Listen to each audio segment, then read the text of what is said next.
गीता 18 के श्लोक नंबर 62 में भगवान स्वयं कह रहे हैं कि अर्जुन उस परमेश्वर की शरण में जा जिसकी कृपा से परम शांति व शाश्वत स्थान अर्थात सतलोक को प्राप्त होगा। वो परमेश्वर कौन है, कहां है, कैसा है, जानने के लिए कृपया अवश्य सुनिए जगत गुरु तत्वदर्शी संत रामपाल जी महाराज के अमृत वचन। तो पुण्यात्माओं, ऐसे बहुत से उदाहरण हैं।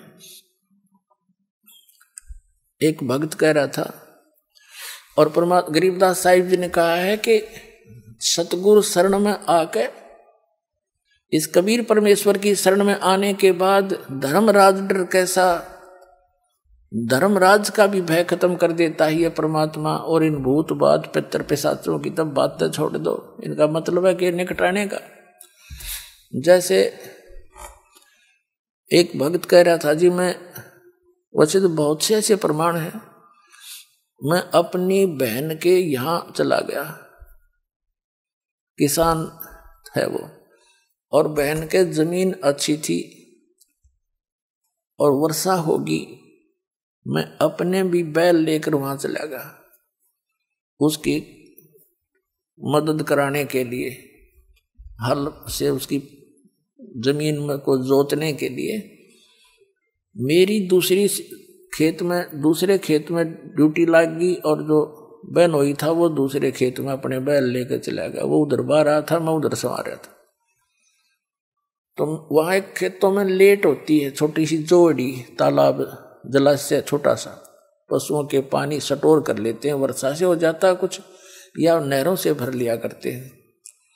वो कहने लगा वहां में थोड़ी सी दूरी पर वो जोड़ी थी, उसमें चला गया वैसे घूमने फिरने, बैलों को बांध दिया वृक्ष के नीचे। वहां क्या देखा कि एक व्यक्ति आया, उसने एक बेली गुड़ की चढ़ा दी, यानी पहले बेली हुआ करती एक दड़ी का पूरा, जैसे अब तो छोटी छोटी गुड़ की पेड़ी आप देखते हो टिकिया सी, पहले इकट्ठा होता था इतना, वो डर गया उड़ा। उसके जाते में उसने उठा लिया, ताजा ताजा था ना, कुत्ता ने छेड़ रखा था। मैंने कुछ तो आप खैर कुछ फोड़ फाड़ कर बैलों को खिला दिया। वहां एक मंडी सी बनी हुई थी, उसके ऊपर चबूतरा सा छोटा, वहां चढ़ा गया। तो मैं घर पे आ गया, सामने मैं सो रहा था तो एकदम सपने में एक 3-3.5 फुट का व्यक्ति होगा, दाढ़ी सी बड़ी हुई और सिर पे बाल से। वो कहने लगा कि आज तेरा तो कोई मेरे से तगड़े की शरण में है, नहीं तो तुझे मारता और तेरे बैला न मारूं, तू बच गया, तो तगड़े की शरण में है, यानी समर्थ की शरण में है तू।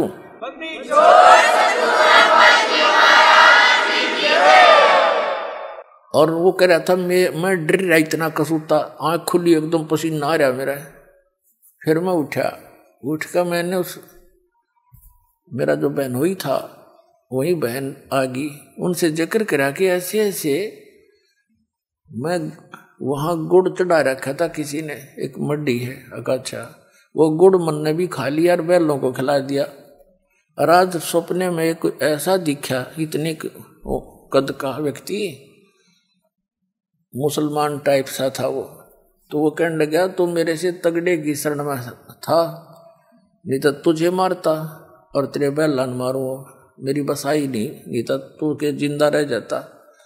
तो उसकी मेरी बहन का मुंह खुला खुला रह गया, अरे डकम में इतने वो गुड़ खा लिया उसका, कहाँ गुड़ खा लिया तारे पीर का, वो तो पीर है और उसने तो गढ़े वैसे चटक कर रखे हैं, वहां तो कोई छूता भी नहीं, उसके आसपास तो कुछ भी होता रहे, तू बचा क्यों करे? तो बोला बेबे मन बहन मुझे मालूम है मैं क्यों कर बचा, थारे समझ में आवना, मेरी बात मानो कोई नहीं तुम।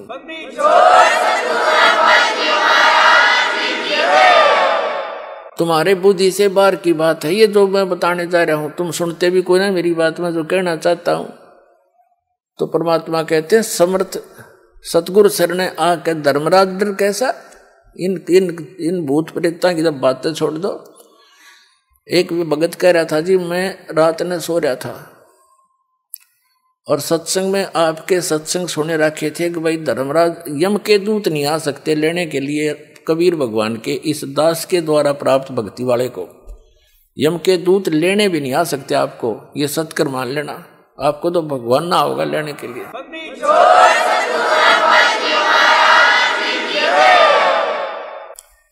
और जो परमात्मा की वचनों पर विश्वास करते हैं उन्हीं की सुनवाई होती है। वो कह रहा था जी मैं रात में सो रहा था, डेली सोते ही हैं रात्रि में, तो एक 2 जने आए, भयंकर सी आकृति उनकी, और वो कहने लगे खड़ा हो तुम।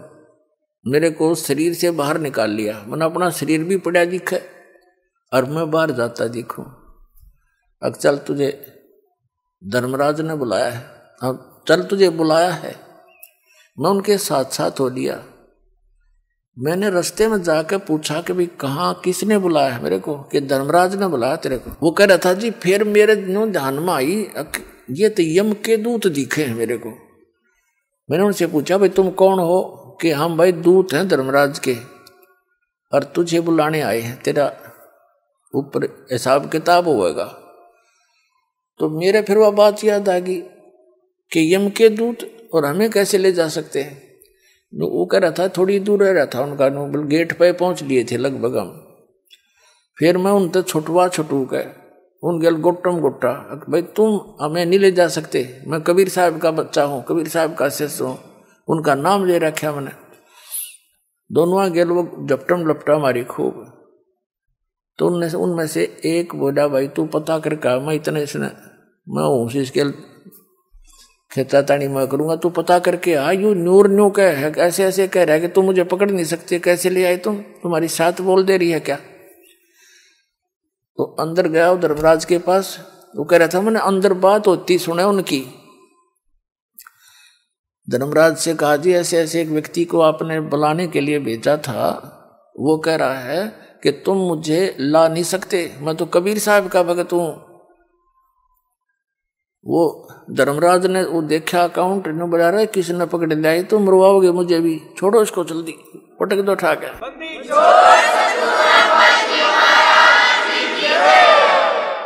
तो कह रहा था जी मैं वो वहीं से पटक दिया मेरे को ऊपर। तो मैं नू आऊं जैसे ऊंचे स्थान से छलांग लगाते हैं जब कलेजा में गुदगुदी सी होती है, नो गुदगुदी सी होती है और मेरे एकदम, और आते मैं शरीर का मां पड़ गया, फंस गया नू। और फिर एकदम पसीना रहा मेरा, हाथ पैर काम नहीं करें, कति अलाऊं टलाऊं 5 मिनट तब मेरे हाथ पैर भी नहीं हले। फिर मैं उठा, फिर याद आई रत तेरा सचमुच जब ये यह स्थिति मेरे शरीर की ना पावा हो तो मैं इसने सपना ही मान लेता। पर जब समझ में आई मेरी तो टिकट कट गई थी, नहीं तो परमात्मा कबीर जी ने एक्सटेंशन दे रखी है।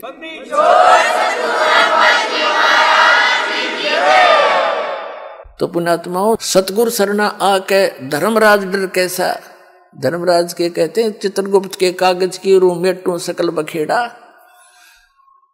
इस चित्रगुप्त यानी इस धर्मराज के कागज पाट दूं, सतगुरु जो चावे सो कर ही। कबीर साहब के विषय में गरीबदास जी कह रहे हैं सतगुरु जो चावे सो कर ही, 14 कोट दूत जम डर ही। ऊत भूत जम त्रास निवारे और चित्रगुप्त के कागज पाड़े। आपके कर्म के लेख कबीर साहब मिटा सकता है। जम जो राजा से डरे मिटे कर्म के लेख, अदली असल कबीर हैं ये कुल के मालिक एक। अब कबीर परमात्मा जो हैं ये हमारे कर्मों के अंक का भी, जो पाप कर्म है उनका भी नाश करके नए अंक लिख देंगे आपके भाग्य में। तो अब प्रसंग चल रहा है वो सुनाते हैं आपको। अब क्या बताते हैं भाई, 33 करोड़ यज्ञ में आए 88 सारे। 33 कोट यज्ञ में आए 88 सारे। वो 12 कोटि वेद के वक्ता, सुपच का शंख बजो रे मन तू पावेगा अपना किया रे, भोगेगा अपना किया रे। उन आत्माओं विशेषकर पवित्र हिंदू धर्म के भक्ता ने ये कथाएं महाभारत की बहुत सुन रखी है। और अब क्या कर रखा है इन वर्तमान के चतुर लोगों ने, मूल ग्रंथों से वो व्याख्याएं कुछ छुपा दी, प्रकाश में नहीं आ रही, आगे जो बना रहे हैं मूल में एज इट इज है वह रखी है नो की नो। उसमें क्या है कि एक समय जैसा कि आप श्रीमद् भगवत गीता अध्याय नंबर 2 के श्लोक नंबर 37 और 38 में और गीता अध्याय नंबर 11 के श्लोक नंबर 32 में गीता ज्ञानदाता श्री कृष्ण में प्रवेश करके ये ब्रह्म बोल रहा है। और अभी तक की जो श्री कृष्ण को मान रहे थे कि श्री कृष्ण ने गीता का ज्ञान बोला, ये तो पीएचडी का काम होता है, ये जो सदग्रंथों को समझना। और जब आम बालक समझ ले तो फिर इस दास की जरूरत क्या थी। ये कह श्री कृष्ण ने बोला, श्री कृष्ण ने तो कह का भी नहीं पता गीता में बोला क्या था। मैंने आपके सामने बहुत बार प्रमाणित कर रखा है, आगे भी करेंगे। अब इसे इतना ही है कि श्री कृष्ण के अंदर प्रवेश करके यू काल बोल रहा था। इसने कहा था कि अर्जुन तेरे दोनों हाथों में लड्डू हैं, यदि तू युद्ध में मारा गया तो तुझे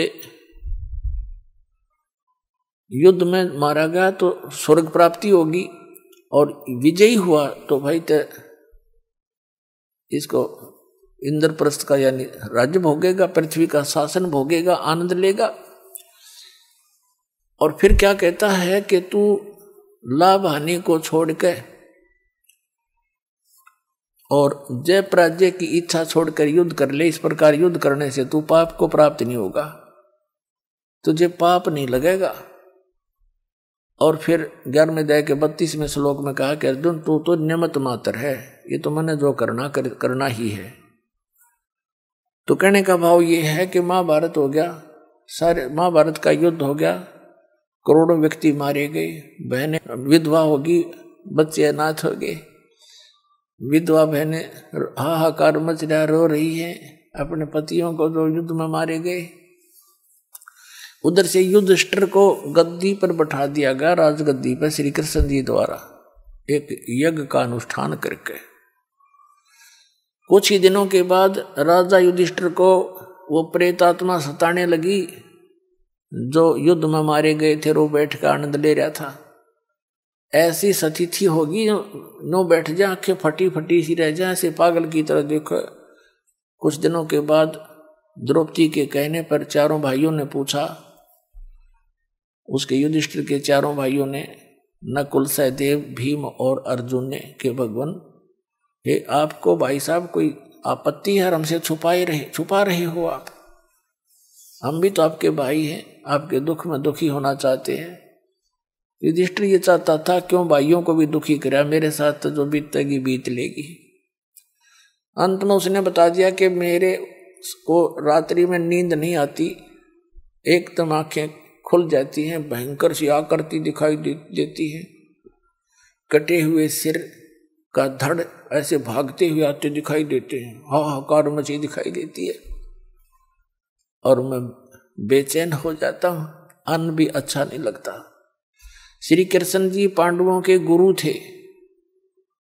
दूसरे अध्याय के 7वें श्लोक में अर्जुन खुद कहता है कि भगवान मैं आपकी शरण हूं, आपका शिष्य हूं, आप मेरे गुरु जी हैं। मेरी अकल काम करना बंद कर गई, मेरे हित में, हमारे हित में जो हो वो वचन बोलना।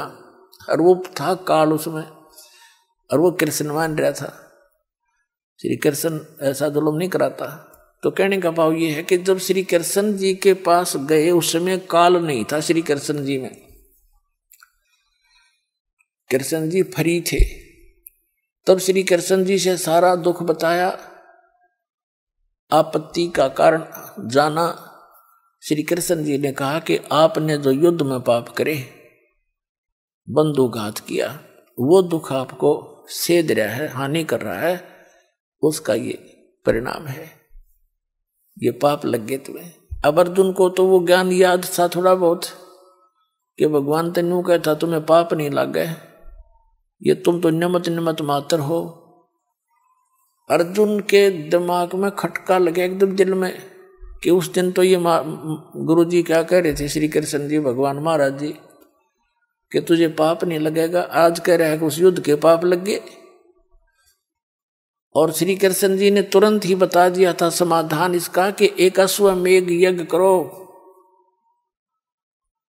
उस अश्वमेघ यज्ञ में पूरी पृथ्वी के भक्तों को आमंत्रित करो और अपने रिलेटिव को सबको बुलाओ, और एक शंख 5 मुख का शंख लाओ, उसको अलग से रखा जाएगा सुसज्जित स्टेज बनाकर एक बेंच से पर शटूल पर, और सभी महात्मा ऋषि देवता ब्राह्मण सभी आने चाहिए। तो कहते हैं स्वर्ग लोक के देवताओं को भी निमंत्रण भेज दिया, हुए भी आगे थे पृथ्वी पर उस यज्ञ के अंदर। और क्या शर्त रखी थी कि सभी जब भोजन पालेंगे, भंडारा छक लेंगे, वो शंख जो अलग रखा होगा पंचानन 5 मुख का शंख, वो अपने आप आवाज करेगा। शंख अपने आप बहुत जोर की गूंज करेगा। अगर वो शंख आवाज कर देगा तो समझ लेना कि आपकी यज्ञ संपूर्ण होगी और आपका संकट निवारण होगा।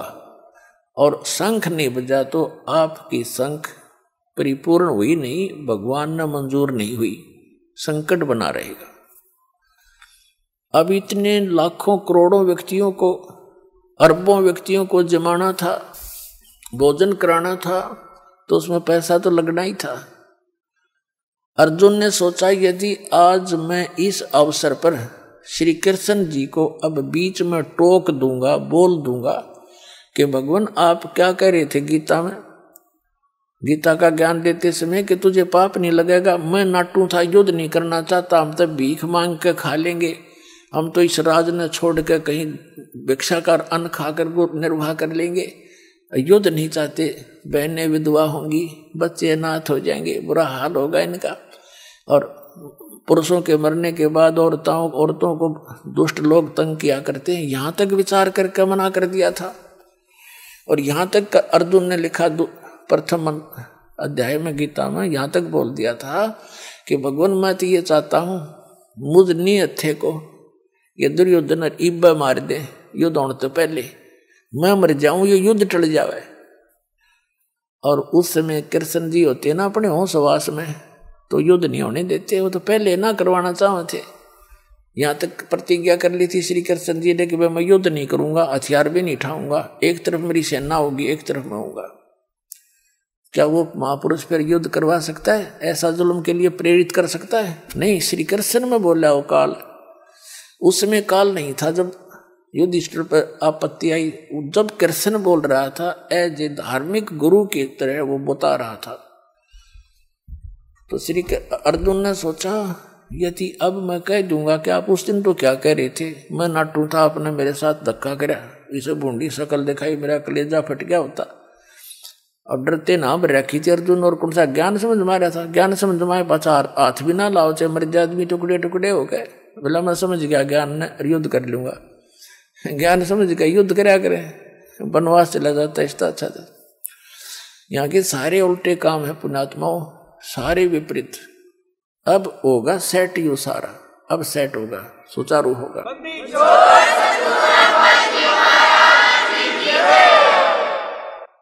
तो अर्जुन ने सोचा यदि मैं अब बीच में टोका टाकी करूंगा, बोलूंगा, तो युधिष्ठिर जी नो सोचेंगे कि भाई मेरे संकट निवारण में खुश नहीं है, क्योंकि इसने पैसा खर्च होता दिखा है।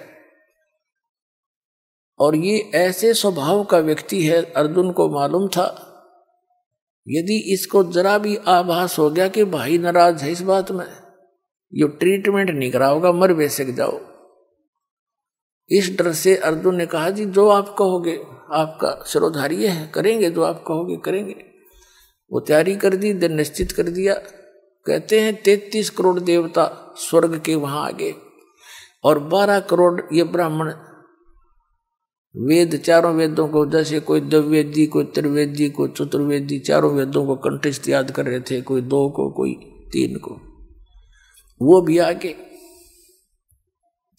88,000 ऋषि और 56 करोड़ यादव जो श्री कृष्ण जी के वंशज थे और अर्जुन के वो रिलेटिव थे, क्योंकि अर्जुन को श्री कृष्ण की बहन सुभद्रा का विवाह कर रखा था, उसका पति था, तो सारे यादव उनके रिलेटिव थे। 56 करोड़ यादव, 33 करोड़ देवता, 12 करोड़ ब्राह्मण, 88,000 ऋषि, और भंडारा शुरू हो गया। सब ने भोजन खा लिया, शंख नहीं बजा, और दूर दूर के सभी बुलाए गए थे अक्षेत्र के साधु संत। जिस साइड में कबीर परमेश्वर का भगत था, परम भक्त सुदर्शन जी, पुण्यात्माओं, परमात्मा कहते हैं चारों युग में संत पुकारे, को के कहा हम हेल रे, हीरे माणिक मोती बरसे, यो जुग जुगता डेल रे। चारों युग में आए हैं परमात्मा कबीर जी। सतयुग में सतसुकृत ऋषि के नाम से, त्रेता में मुनिंद्र ऋषि के नाम से, और द्वापर में वो करुणा में नाम से आए हुए थे। ऐसी लीला करते हैं परमात्मा, जैसे कलयुग में की थी, वो एक लीला ऐसी ही करते हैं प्रत्येक युग में। कमल के फूल पर, सरोवर में खिले हुए कमल के फूल पर शिशु रूप धारण करके प्रकट होते हैं, सतलोक से आते हैं अपने निज स्थान से। वहां से एक वाल्मीकि परिवार था जो निसंतान था, वो उठा ले गए घर पे। वहां उनकी परवरिश होने से वाल्मीकि कहलाए। सतयुग में तो ऋषि थे वो, और त्रेता में मुनिंद्र ऋषि, द्वापर में वाल्मीकि नाम से, वाल्मीकि जाति में, जैसे अब कलयुग में जुलाहा जाति से प्रकट के कारण जुलाहा प्रसिद्ध हुए थे, उसमें वो वाल्मीकि प्रसिद्ध हुए थे। नाम उनका करुणा में था। उनका एक शिष्य था सुपद सुदर्शन, वो भी वाल्मीकि था, उसी वर्ण में थे। वो उनको सही समझ सका था और सतलोक देख कर वापस आया था। ऐसे लेकर गए थे परमात्मा। क्यों? अपना कबीर साहब कहते हैं, जो देखेगा मेरे धाम को सो जाने तय मुझ, गरीबदास तो से कहूँ सुन गायत्री गुज।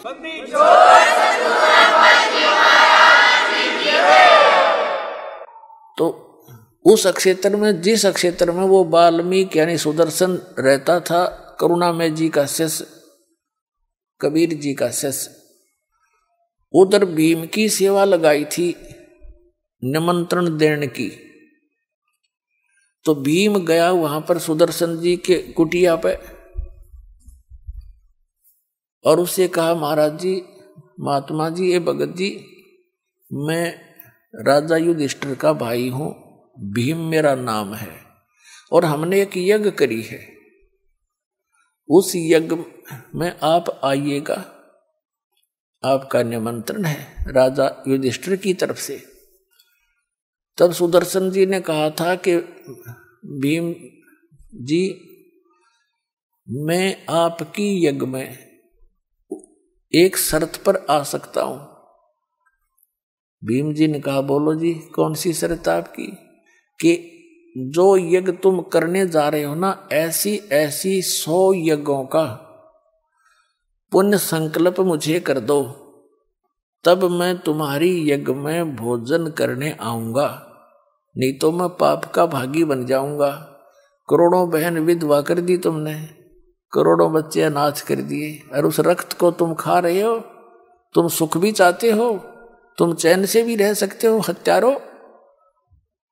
अगर मुझे बुलाना है तो 100 अश्वमेघ का फल दो मुझे पुण्य, जब तुम्हारा विष खाऊं जाके।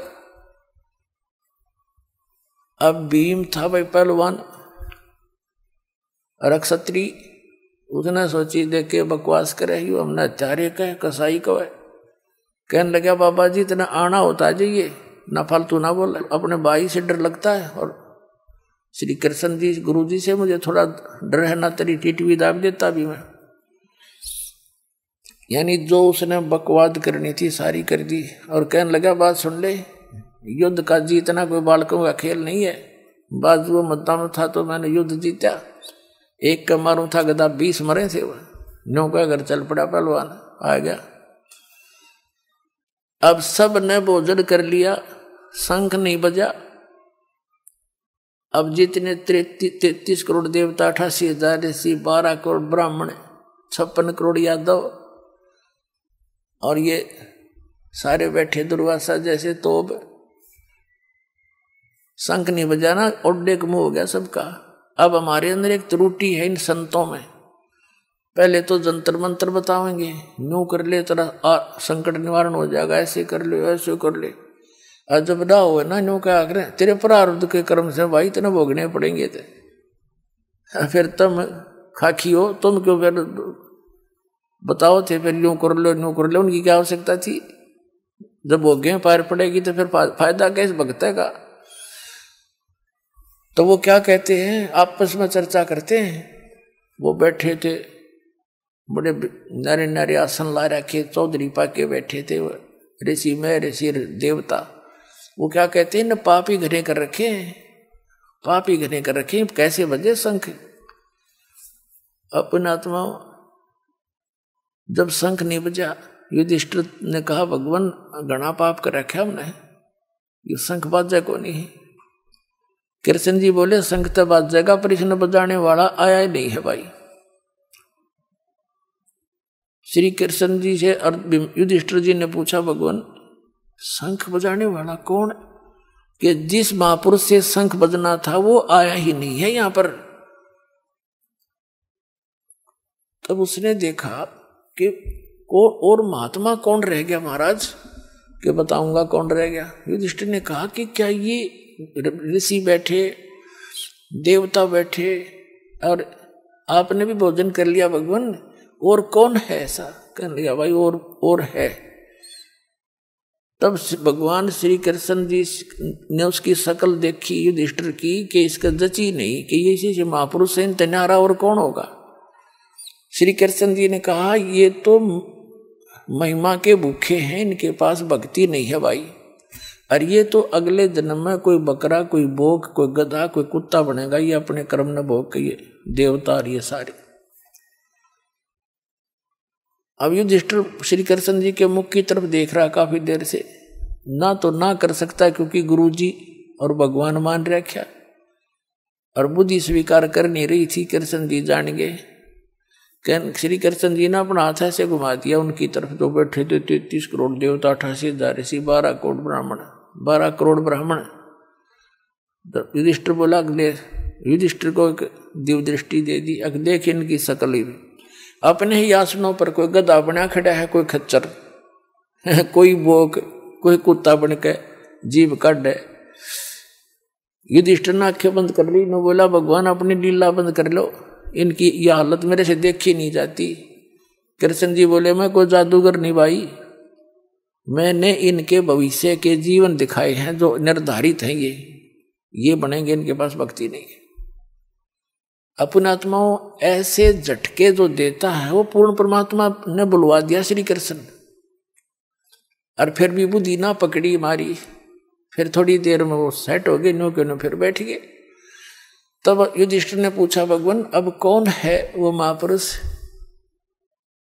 परमात्मा। श्री कृष्ण जी ने कहा कि इस क्षेत्र में काशी साइड में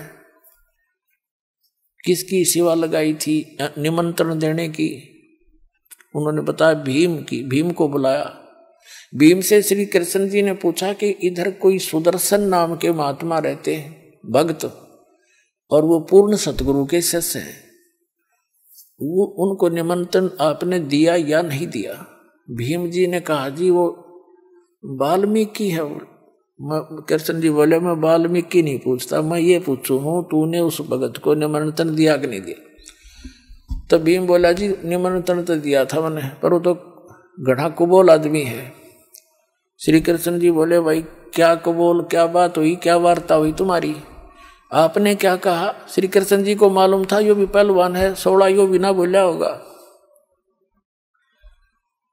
तो श्री कृष्ण जी ने पूछा, भीम बता फिर तुम्हारी क्या वार्ता हुई, क्यों नहीं आई वो? भीम ने कहा, जी मैंने उनसे अपनी इंट्रोडक्शन दी कि मैं ऐसे ऐसे आया हूं और भगवान श्री कृष्ण ने और मेरे भाई राजा युधिष्ठिर ने भेजा हूं, आप चलिए। तो उन्होंने कहा कि मुझे 100 यज्ञ का फल दे, संकल्प करो मुझे तुमने कर रखी होता है तब मैं चलूं। मैंने कहा ये तो हमारी पहली ही यज्ञ है, मैं कहां से दूं? और यहां तक कहा उसने कि तुम तो कसाई हो, हत्यारे हो, करोड़ों बहन विधवा करके अब उनका उस राज को तुम भोग रहे हो, रकत से सने हुए को। तो श्री कृष्ण जी बोले, फिर आपने क्या जवाब दिया? उन्हें बता दिए जो डायलॉग बोले थे कि मैंने जी उनसे ये कह दिया। कृष्ण जी बोले, साची बताइए। हक साची बताऊंगा। जब उसने ये कहा ना ऐसे ऐसे तुम ऐसे हो वैसे हो, तो मैंने तो उसको ये कह दिया था, तूने आना होता आ जाइए, आना होता ना, निमंत्रण दिया दे, और फालतू ना बोला ना। तने मैं भगवान कृष्ण से और भाई से डरता हूं ना, तेरा अब भी काम कर दूं मैं। श्री कृष्ण जी कहने लगे, देख भीम कुछ अकल से काम लिया करो, यो सब जगह बल काम नहीं देता, अकल भी चाहिए थोड़ी बहुत। संत के बारे में ऐसे बोलना आपने और पाप मोल ले लिया। संत का आदर करे, जैसा उसका वचन था वो मुझे बताना था कि जी एक ने ऐसे कहा है, उन्हें सारी साची कह रखी है, कौन सी झूठ बोली उसने, ऐसा पाप कर रखा हो गया।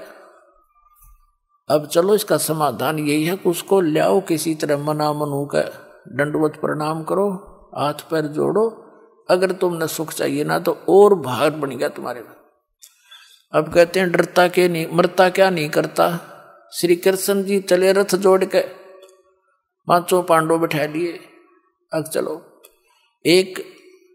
एक योजन की एक कोस की दूरी पे, एक योजन था उसमें, एक योजन की दूरी पे रथ खड़ा कर दिया। रथ साथ साथ आ रहा है पीछे, और आप पैदल चल पड़े। और जाते ही उधर से क्या हुआ कि सुदर्शन जी ने अपने पूज्य गुरुदेव करुणामय जी से कहा कि आज ऐसे ऐसे राजा युधिष्ठिर का भाई आया था और मैंने उसको ये शब्द बोल दिए, गुरुजी गलती तो नहीं होगी? परमात्मा ने कहा, बेटा तने बात तो सारी सच्ची कही है, और उनकी यज्ञ पूर्ण को नहीं हुआ है, वह फिर आऊंगे तेरे पास। अब श्री उस वाल्मीकि घर में जन्म था सुदर्शन जी का। अब सुदर्शन जी ने सोचा ये फिर सिर में दर्द करेंगे, तू खिसक जाए यहां से। वो झोपड़ी छोड़ के और निकल गया सैर सपट्टे को 15-20 दिन के लिए की प्रोग्राम बना गया। अब परमात्मा कहते हैं अपने भगत की इज्जत भगवान रखे। अब श्री परमात्मा और उधर से उनका काम भी करना था, उनका काम होना ही नहीं था, सुदर्शन जाले हो तो भी ना होना था वो। तो परमात्मा बैठ गए सुदर्शन रूप बना के, और सारे जब 5 पांडव और 6 कृष्ण भगवान जाके पहुंचे वहां पर दंडवत प्रणाम किया श्री कृष्ण जी ने मुकुट समेत। जब श्री कृष्ण जी ने प्रणाम किया था उन पांडवों की के हिम्मत, वो तो भी घिघी बंध रही थी उनकी। तय 5 पांडवों ने दंडवत प्रणाम किया। अब भीम भी दंडवत प्रणाम करता हुआ सोचता रहा था, भैया बूंदी बड़ी हंसते आड़े तो डींग पार के गया था, यही मत्था टेकना पड़ गया। पर कोई बात ना, काम बढ़ना चाहिए, बुद्धिमान इसी को कहते। तब सुदर्शन रूप में परमात्मा खड़े हुए और कहा, राजन हे भगवान, इस गरीब की झोपड़ी पर कैसे आना हुआ आपका? श्री कृष्ण जी ने कहा कि भगवान आप तो जानी जान हो, अंतर्यामी हो, सब जानते हो। ये राजा युधिष्ठिर है, इन्होंने एक यज्ञ करनी है, इनके ऊपर कोई आपत्ति आई है, आपकी उपस्थिति अनिवार्य है, आपको निमंत्रण करने आए हैं। तब उन्होंने परमात्मा ने यानी सुदर्शन दास, अब सुदर्शन ही कहेगा क्योंकि कहते हैं परमात्मा करे कराओ साइया और मन में लहर उठा, दादू सिर दर्जीव के आप बगल हो जा। वो तो परिपूर्ण है महिमा से, कबीर भगवान था, उसने महिमा की आवश्यकता नहीं। जैसे यहाँ कोई राजा रूजा बन के महिमा बना के रामकृष्ण हृदय से, उसने तो धानक को आया दुल्हा बन कर आया, क्योंकि वो समर्थ है। उसने क्या जरूरत आडंबर भाई आडंबर में 5 देने की। तो वहां अपने भगत का रूप बना कर बैठ के, तो अब दास सुदर्शन ही कहेगा यहाँ पर। तो कबीर वो सुदर्शन रूप में बैठे परमात्मा ने, सुदर्शन जी ने कहा, पुण्यात्माओं आपने जो अभी तक ज्ञान सुना था ना, वह ज्ञानड़ी थी, ज्ञान नहीं था।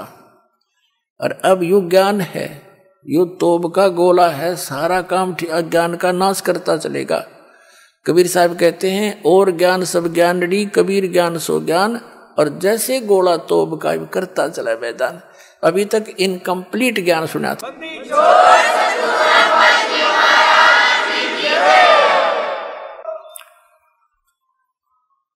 तो सुदर्शन जी ने कहा कि भगवान राजन, मैंने इस पहलवान से एक प्रार्थना की थी, मेरी वह शर्त पूरी कर दो, मैं चल पड़ूंगा। अब श्री कृष्ण जी ने कहा, क्योंकि परमात्मा ने चारों युगों में आके ये वाणी बोल रखी है, जो कलयुग में भी बोली, चारों युग में संत पुकारे, कूक कया हम हेल रे, हीरे माणक मोती बरसे, ये जग चुगता ढेल रे। कबीर साहब कहते हैं, चारों युग में मैं आया और जिन महापुरुषों को मैंने अपने से परिचित कराया, उन्होंने भी ऊंची आवाज में जगह जगह रुके मार मार कर, आवाज लगा लगा कर, ढोल के डंके पे उस सत भक्ति, सत साधना, तत्व ज्ञान का प्रचार किया। वो सत भक्ति मोक्ष रूपी, मोक्ष देने वाले मंत्रों रूपी हीरे मोती की वर्षा की, लेकिन हमारा ज्ञान मान्या नहीं।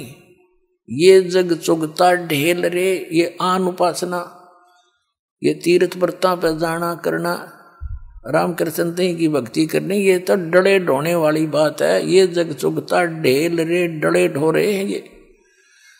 हमरा ज्ञान किन्हें ना सुनिया, ये पर भी लेन जात है दुनिया। एक तालाब में कुंभ के मेले का फैसला कर लिया, वहां इस समय नहा ले, उस तालाब में, उस दरिया में, उस सरोवर में इस समय स्नान करने से मोक्ष हो जाएगा। परमात्मा कहते हैं, उस सरोवर में तुमसे पहले वो कछुए, मेंढक हैं, मछलियां हैं, वह क्यों ना पार होती, वो धक्के खारी, कुछ तकल से काम ले लो। तो कबीर साहब कहते हैं, ये पर भी लेन जात है दुनिया, हमरा ज्ञान किन्हें ना सुनिया। तो कृष्ण जी कहते हैं कि आप जी की वाणी है भगवान, संत मिलन को चालियो, तजमाया अभिमान, और जो जो कदम आगे रखे ओ हे एक समान। श्री कृष्ण जी ने कहा कि भगवान, ये 5 पांडव और ये कृष्ण, आप तो जानी जान है, क्योंकि श्री कृष्ण जी तो वैसे सतोगुण प्रधान थे, विष्णु अवतार थे, उनमें तो बकवाद थी ये नहीं। और ये राजा हैं, राजा होते भी आज ये भिखारी बने खड़े हैं मालिक, और इनमें कोई अकड़ नहीं, कोई अभिमान नहीं है। नंगे पैरों आए वहां से, इनकी परेड करा के लाया हूं वहां से 10-12 किलोमीटर से पैदल। और ये किसी आगे नमस्ते करने के आदमी को ने आज दंडोत प्रणाम किए इन्होंने आपके चरणों में। इनमें अभिमान नाम की आज वस्तु नहीं है। और कहते हैं, संत मिलन को चालिए तजमाया अभिमान, और जो जो कदम आगे रखे ओ हे एक समान। तो पुण्यात्माओं, ये आप जी के लिए भी एक संदेश है परमात्मा का, कि जब यहाँ सच्चे दरबार में आओ, अपनी पद पोस्ट महिमा का यहाँ बोझ मत लाना। यहाँ तो दास बन के आवे, गुलाम बन के। जैसे एक मरीज आता हॉस्पिटल में, उसको भयंकर रोग हो और डॉक्टरों ने ऑल इंडिया में भेज दिया हो, लोकलों ने, तो उसकी घीघी बंदी होती है, चाहे किसी कितने पोस्ट के ऊपर हो। इंसान उसमें उस समय उसको अपनी पोस्ट दिखाई नहीं देती, अपनी जान दिखाई देती है। तो यहाँ आपको आपका वो रोग कटेगा जो ब्रह्मा विष्णु महेश का भी ना कट रहा। ऐसा भयंकर दीर्घ रोग का ट्रीटमेंट यहाँ है।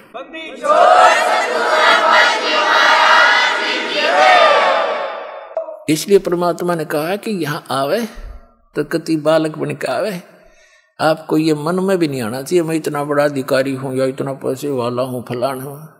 या तो 2 दिन की बकवाद है, या फूक निकली हरिया माटी जिसके तुम इतना अभिमान करते हो, इस पर गधे लोटा करेंगे, फूक देंगे, रेत बन जाएगा। इसका कोई यूज नहीं इन बकवादों का। इस भक्ति मार्ग में कहीं रोल नहीं है, अन्ना रहना चाहिए।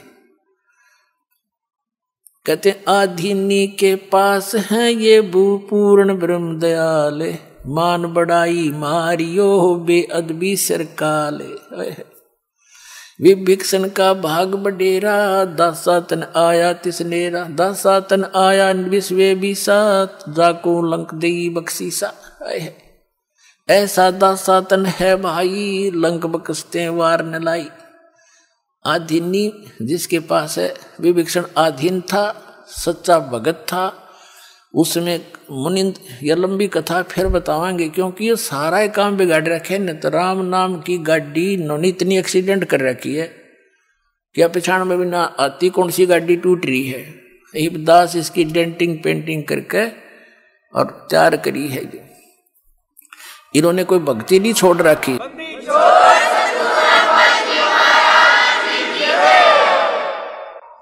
यह भक्ति बालका के हाथ लाग रही थी, ये गाड़ी ने बालक धक्का ले जा, गड्ढे में आप भी पड़ गए, वो टांग भी तोड़वा ली, गाड़ी भी फोड़ दी। तो अब ये हर तरह से सुचारू किया जा रहा है। परमात्मा के ज्ञान को संपूर्ण ज्ञान दिया जा रहा है आपको विद, जैसे PhD सत्र से भी आपको बताया गया। गीता जी का ज्ञान किसने बोला? ये आध्यात्मिक मार्ग की PhD है। और फिर वो वास्तविक भक्ति मंत्र कौन से है, कहाँ प्रमाण है? ये PhD इस भक्ति की, इस दास के अतिरिक्त या उन महापुरुषों के अतिरिक्त जिनको भगवान सीधे मिले थे, उसी परमात्मा ने इस दास पर दया करी है आप बच्चों के लिए। और इस विश्व में किसी के पास ये मार्ग नहीं है, सब थोथे और नकली हैं। उनका आपको सत्र भी दिखा दिया, उनके अनुभव दिखा दिए।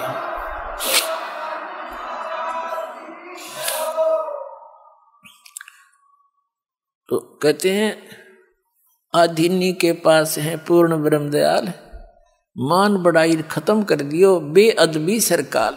जो बकवाद करते हैं यहाँ के भी बैठन में नखरे करें, फलान में खान पीन में, कहते हैं यहाँ दास बन के आवे, रिहर्सल करे यहाँ पर अपने मन पापी ने ठीक करने की।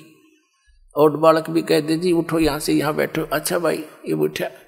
यानी इस मन में एम नहीं आने दे। एम जब यहाँ भी काल बैठा है तो फिर भक्ति कहाँ समाओगी आपके अंदर?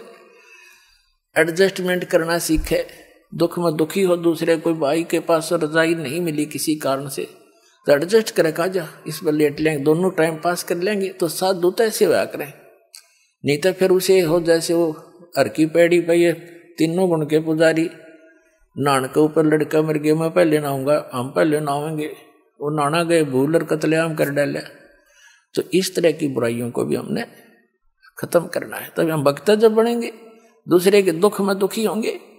साधु यहां तक पहुंच जाती है व्यक्ति। एक अकाल गिर गया एक समय, और एक सेठ ने भंडारा ला रखा था। एक समय में एक मुट्ठी बाकड़ी चनों को उबाल कर नमक डाल कर उबाल दिया करता था, और आसपास के क्षेत्र के लोगों को वहां से एक मुट्ठी ऐसे भर के दिया करते कि मरे को नहीं, एक मुट्ठी खा लेगा सारे दिन में, 2-4 दिन तक मरते नहीं। फिर वो एक मुट्ठी बाकड़ी सबको देते थे। एक 2-3 दिन का भूखा था, वो पहुंचा था वहां पर, और बाकड़ी लेकर वो बाहर आया था थोड़ी सी दूरी पर, वहां बैठ कर खाऊंगा पानी के साथ कहीं पर। इतने में वो भंडारा बंद हो गया, और दूसरा व्यक्ति उससे भी ज्यादा भूखा था। वो कहने लगा मैं तो मर गया, आज 5वां दिन हो गया, मुझे कुछ नहीं मिला। वो खुद जो एक मुट्ठी बाकला 3 दिन का भूखा था, वो कहने लगा ले ये खा ले, तुम आधे ले लेंगे। वो भूखा मर गया, खा गया सारे 2-3 में। बोला कोई बात नहीं, वो सारा उसको दे दिया, खा लो। और आप मर गया, उसको जान बचा दी, आप मर गया। तो पुण्यात्मा साधु संत यहाँ तक होते हैं। मरना क्या था, वो मरा कैसे? वह शरीर छूट गया, अगला जन्म उसमें, अगले ही जन्म में वो पूरी पृथ्वी का राजा बन गया। उस एक एक मुट्ठी बाकड़ी दूसरे को जीवन दान देकर अपनी जान दे दी। अगले जन्म में वो पूरी पृथ्वी का शासक बन गया। तो पुण्यात्माओं, जैसा ये बात इनकम्प्लीट नॉलेज है ये इस तरह का, अब समय आने पर इसको सुचारू करेंगे। हमने करना तो ऐसा ही है, परमार्थ के कारण संतानदारी दे। तो कहने का भाव ये है कि इस तरह का स्वभाव हमारे अंदर आएगा और हम दूसरे को दुख में दुखी होंगे तो वो क्रेडिट भी हमें अवश्य मिलेगा, वो निष्फल नहीं जाता। तो यहाँ तक आपकी वृत्ति आनी चाहिए, दूसरे को सुखी करना चाहे और आप एडजस्ट करने की चेष्टा करें। अब कहने का भाव ये है दास का कि संत मिलन को चालिए तज माया अभिमान, और जो जो कदम आगे रखे ओ है एक समान।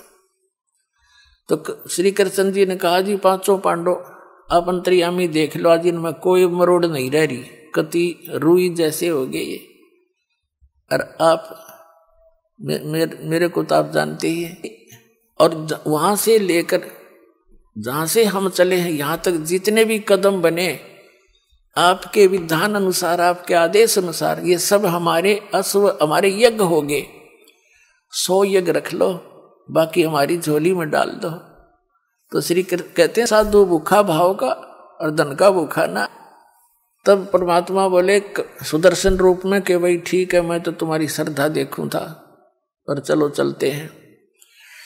वहां पर कबीर साहब यानी सुदर्शन जी की एक सुमरणी टंग रही थी खुट्टी पर, माला, झोपड़ी में माला सुमरणी।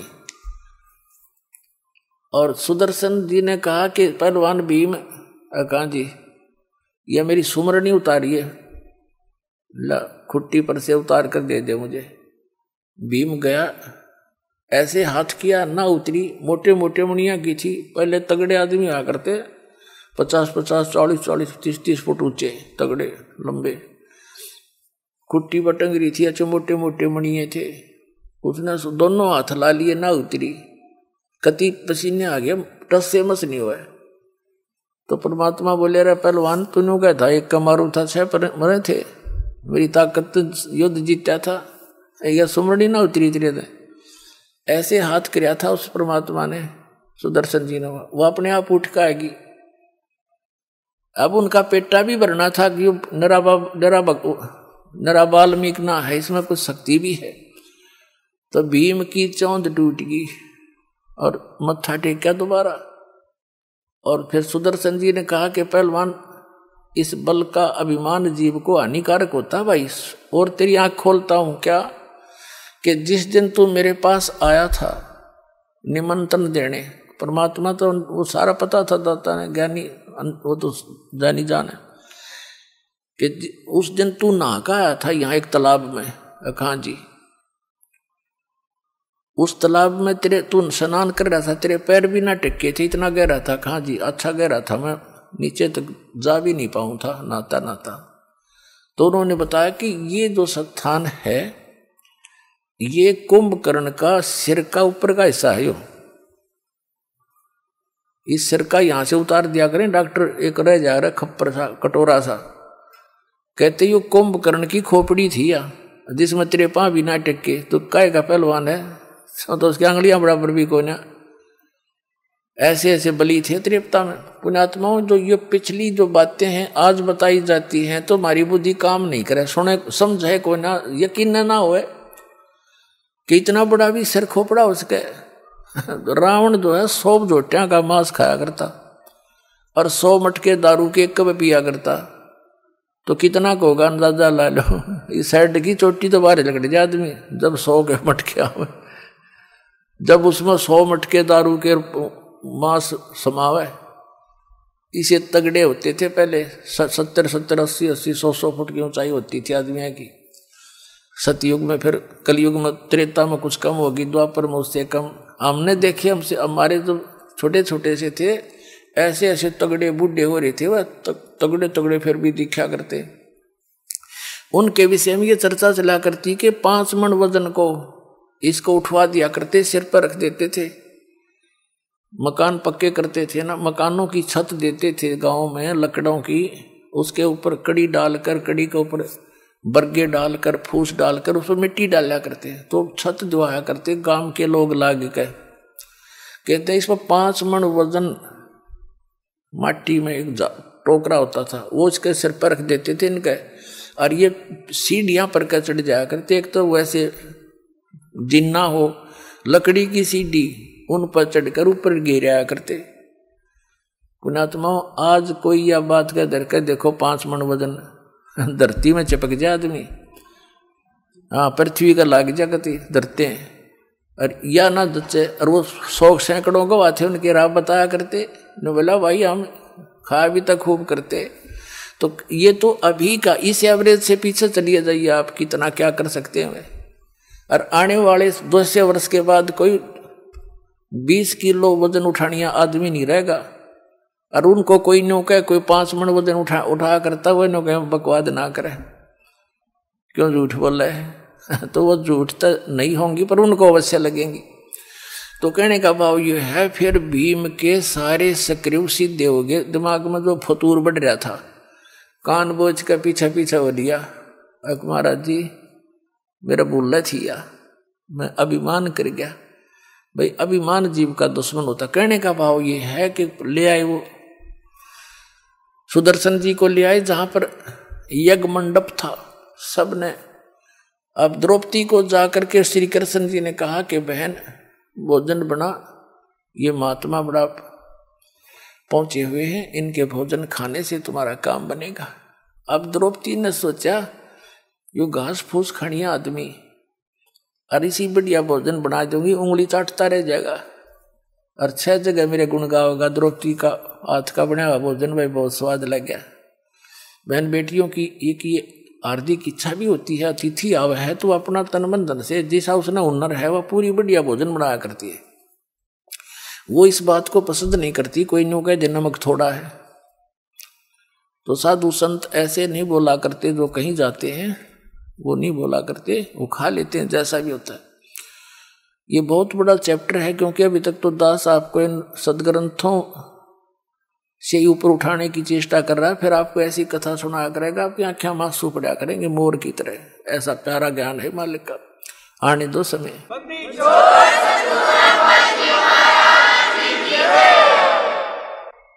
पहले तो आपको भगवान पहचानवा जा रहा है, पहचाना जा रहा है, उसको आइडेंटिफाइड किया जा रहा है। भगवान ईसा हो सर ऐसे काम कराया करे, और वो ये परमात्मा है, और ये उसका पाने का विधि है। ये जिस दिन ये फाइनल हो जाएगा, आपको फिर तो ऐसा गजब का ज्ञान सुनाया करेंगे, सारे हृदय में समाया करेंगे आपके।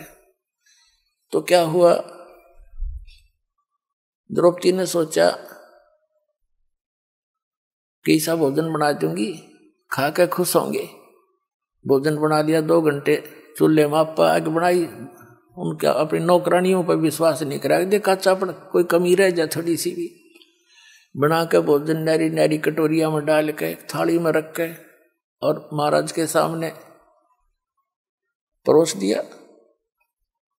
अब वो सुदर्शन की आदत थी कि परमात्मा ने वह लीला करनी पड़ी।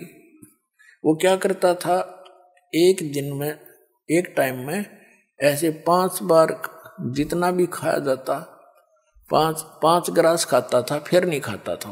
पर वो अंजल संयम करके भक्ति करता था। तो सुदर्शन जी ने वो 5 बार वो क्या करा, सारे आइटम मिला लिए। उन्हें सोची एक खा लूंगा तो दूसरी रह गया, और आज यो मन इनका टेस्ट बना लेगा। पकौड़ी न्यारी खाओगा, जलेबी न्यारी, कचौड़ी न्यारी, दही बढ़िया लगता है, लाडू जलेबी सारा कुछ बना रखा, 36 प्रकार का भोजन।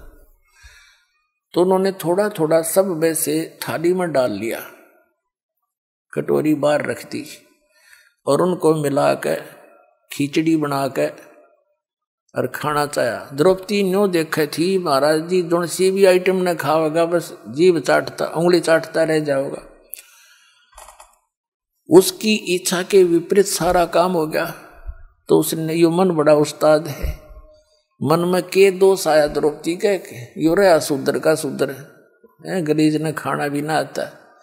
अब सी मैंने तो 2 घंटे आँख फुड़वाई दोमे में, इतना बड़ी आइटम बनाई, और इसने सारा काम बिगाड़ दिया, इकट्ठा कर लिया है। काहे के शंख बजाओगा यो मन में ऐसी यो मन है पक्का उस्ताद 1 मिनट में करा क्यों क्यों सोच जा। वो तो जानी जान बैठे थे द्रौपदी में के उथल पुथल हो रही है। एक बार ग्रास खाया, उस शंख जो अलग रखा था उसने आवाज करी, दूसरा फिर खाया फिर आवाज करी, फिर बंद हो गया, फिर 5 बार में वो जितना थाली में डाला था अन्न सारा खा लिया।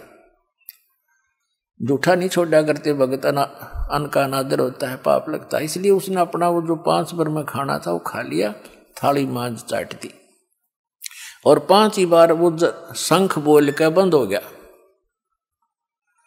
युधिष्ठिर बड़ा खुश हुआ, कहने लगा भगवान बन गई बात, आपकी दया है, आपकी रजा से शंख बज गया। कृष्ण जी बोले भाई शंख नहीं बजा, यो शंख तो अखंड बजेगा काफी देर तक, तब ये सफल होगी। ये 5 बार बजा है, ये पूर्ण नहीं हुई बात अपनी। युधिष्ठिर तक कलेजा पकड़ कर बैठ गया, भगवान अब कौन रह गया शेष, किसको बुलाना पड़ेगा। तब श्री कृष्ण जी ने कहा भाई बुलाना कोई नहीं पड़ेगा, ये महात्मा रहे ना, ये भगत, इसके एक बाल के बराबर ये 3 लोक नहीं है, इतना समर्थ है ये।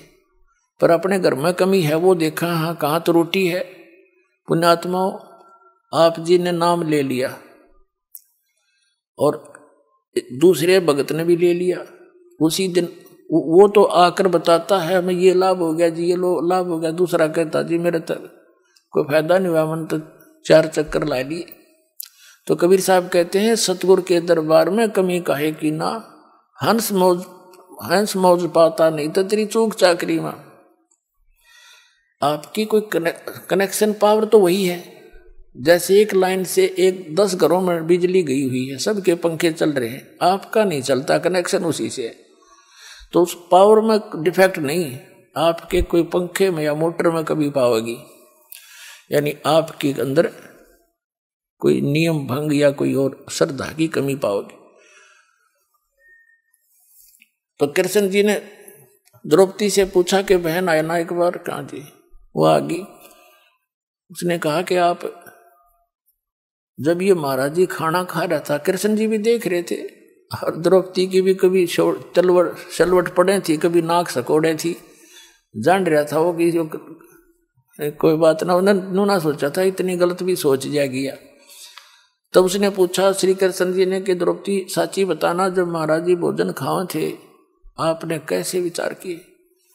वो कहने लगी जी मैंने तेन 2 घंटे तक आंख फड़वाई धूमे में, रोटी बनाई हाथ जले, और मैंने तो इसलिए उद्देश्य से बनाया था भोजन, ऐसा बढ़िया भोजन बनाऊंगी महात्मा खुश हो जाएगा खाकर। और जब इसने यह सारा काम बिगाड़ दिया, सारे की खिचड़ी बना दी, मन ने ये बात सोच ली मन में। तो कृष्ण जी बोले ये अंतर्यामी है बेबे बहन, और इसके एक बाल के बराबर ये 3 लोग नहीं है, तेने के यू बाल्मीक सा दिख है, इसके चरण पकड़ दे, पाँव धो के पी ले, जब अपना कल्याण चाहते हो ना तो और पाप का भागी होगी। तो साधु संत भक्तों को आपने भोजन करा दिया तो आपके ऊपर रहम किया इसने, या रोटी खाने का तने एहसान नहीं किया, और रोटी खवा के एहसान कर दिया, वो करा या ना करा तेरा फर्ज था, रोटी भोजन बना दिया, अब कैसे खाओ भोजन की महापुरुषों की, तेरा पाप और लग गया। एक काम कर, इसके चरण धो और पी, जब तुम्हारा काम बनेगा। उसके धूल भरे चरण धो के सुदर्शन के और लोटे में डाल लिया, उल्टाए थाली में प्रांत में धो के। द्रौपदी ने आधा पी लिया ना, जब श्री कृष्ण जी ने कहा मुझे भी दे दो, बहन इसे महापुरुष का चरणामृत कहाँ मिले, सौभाग्य से मिलता है। आधा श्री कृष्ण जी ने पिया। फिर कहते वो शंख ने डूंडा पाट दिया, स्वर्ग तक आवाज गई उस शंख की, पूरी पृथ्वी पर बाहर आ गई। तब उनका वो 3 ताप का दुख भी उस कबीर परमेश्वर से कटा, वो भूतों और प्रेतों का संकट भी कबीर परमात्मा के भोजन खाने से कटा। कबीर साहब गरीबदास जी कहते तुम कौन राम का जपते जापम, और तात मिटे ना तुमरे 3 तापम। बोलो सतगुरुदेव।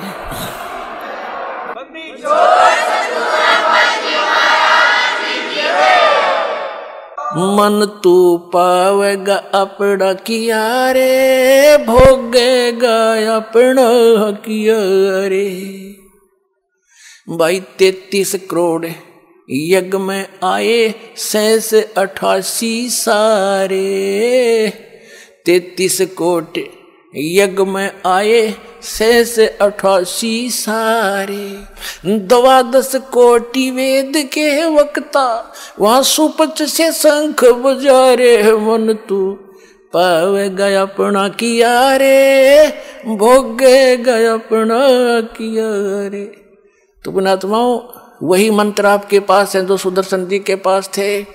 परिचन्न खोइयो ना कि आशीर्वाद बदुआ दे कर दुआ दे के अपने पैर में पंचर मत करियो, सतलोक जागिया गाड़ी तुम्हारी। बोलो सतगुरुदेव।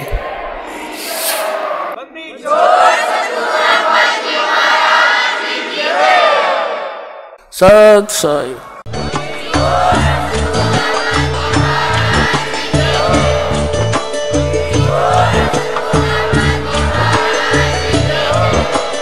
आप सुन रहे थे जगत गुरु तत्वदर्शी संत रामपाल जी महाराज जी के मंगल प्रवचन। अधिक जानकारी के लिए विजिट कीजिए हमारी वेबसाइट www.jagatgururampalji.org। संत रामपाल जी महाराज जी के शुभ आशीर्वाद से पूरे विश्व भर में 500 से भी ज्यादा नाम दीक्षा केंद्र हैं, जिन पर संत रामपाल जी महाराज जी द्वारा ऑनलाइन निशुल्क नाम दीक्षा दी जा रही है। अपने नजदीकी नाम दीक्षा केंद्र का पता करने के लिए संपर्क करें 8222880541।